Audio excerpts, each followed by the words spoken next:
Ladies and gentlemen, Arthur and David back in the podcast studio. We were just sitting here hashing it out.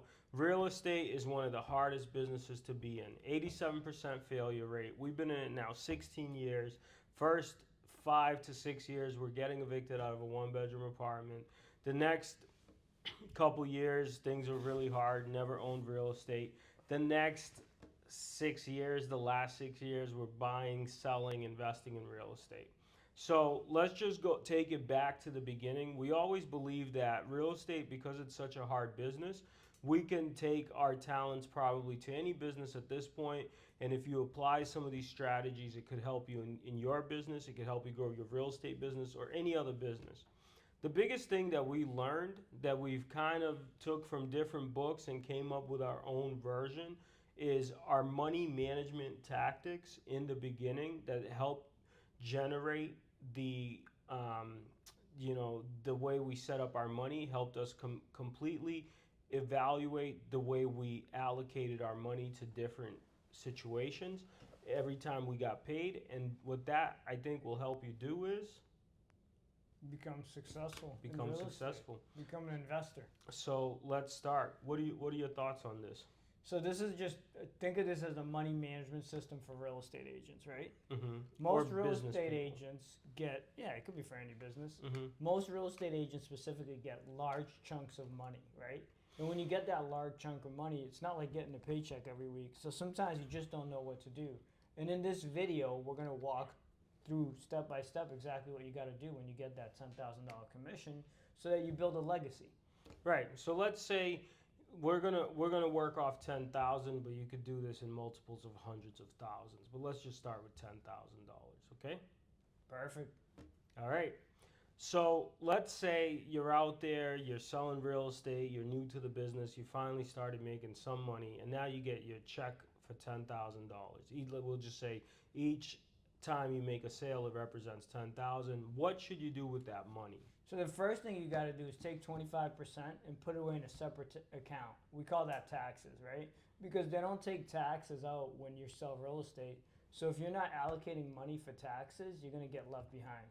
So we're in a commission-based business. That means you get your taxes and then you pay them, right? So if you want to make a true 10,000, you should probably be looking to make 13 or 14,000. That way you get to keep 10,000 to yourself. And that's one way to look at it. So let's say you do get 10,000, you put away 2,500, and now you got 7,500 left. Right? Mm-hmm. You paid taxes, so now you're safe there because Uncle Sam's always coming for that money. It's like you can try to avoid taxes as best as you can, but at the end of the day, they need to be paid. You got to pay your taxes. You got to pay your taxes. So now you paid your taxes, you got 7,500 left. What would we do with that money? What is good to do with the money once you get paid? Well, I think most people take that money and they pay all their bills, and whatever's left over they invest. But when our life started to change, when we did something that was reversed. So the first thing we did was we give 10% away. And believe it or not, when you give 10% away or tithe, that money comes back to you over and over again, tenfold. We had so many times when we would go into, we'd go into church and we'd leave and you give your money and you think like, I can't give this money. And then we literally come out, and you obviously give with a good heart, but then you literally come out and you get this crazy phone call of somebody that's ready to do some crazy real estate deal that's 10 times more than what you gave. Right. It literally happened over and over and over again. All right, great. So now you got paid 10,000, you put away 25% for your taxes. You took 10% and you tithed, you gave it away to somebody in need, because that's what helps the flow, right? You're blessed, so be a blessing to others. And then what should they do next? So the next, what literally changed, like if you say, what is the one thing that changed your lives, guys? It's investing in ourselves. We took money and we reinvested it in books, courses, coaching, education, and mentorship. So if you could do 10% and invest in yourself, I mean, you're going to grow astronomically. In my spreadsheets, I literally have a line item where it's just like the books I buy, the seminars I pay for, the learning I do. You think people pay incredible money to go to colleges and things like that, but as I tell my son, it's like learning is forever. So what you should be doing is taking money and investing in yourself, because even Warren Buffett said this. Nobody can take the investment that you make in yourself, because your knowledge base grows, and when your knowledge base grows, it's just like you can create so many opportunities for you and those around you. But I think Ben Franklin said, take your purse and empty it into your head, right? Because they can't take that away from you, too. yeah, because if you invest in yourself and you invest in your learning, that makes you a more valuable person, which inevitably helps you consistently make more money over and over and over again. All right, so now you took 25%, so 2,500 for the government in this example. 750 you tithe, 750 you invested in yourself, right? Because you had 7,500 left, so that's 10%. And then what do you do with the next 750? Well, we really believe in saving and investing, and that's how we were able to acquire all of this real estate that we own today. Yeah. So, what a lot of people don't think about, you have to take a portion of what you earn, and you have to take that money and put it away to never be spent. You're putting away for long-term, safe investments, savings, things that are going to give you dividends and appreciation and all the goodies.